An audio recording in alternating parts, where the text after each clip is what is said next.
Здравствуйте, дорогие подписчики и гости моего канала. Начинаем тему числительные. Сегодня мы с вами разберем количественные числительные. Числительные бывают простыми и составными.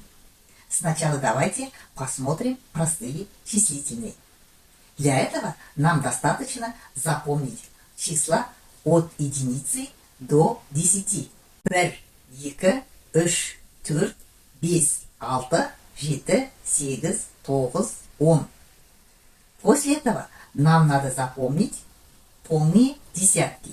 Это у нас 10, 20, 30, 40, 50, 60, 70, 80, 100. Тысяча будет мың. А числительные миллион и миллиард не переводятся. Чтобы назвать двузначные числа, нам сначала надо сказать полные десятки.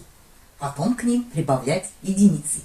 Например, 10, 1, 11, 12, 12, 13, 13, 24, 24, 26, 26, 33, 33, 46, 46, 67, 67, мың, 70, 1070, миллион, 40, 1 миллион 40, миллион 80, 1 миллион 80, миллиард 90, 1 миллиард 90, миллиард 6, 1 миллиард 6.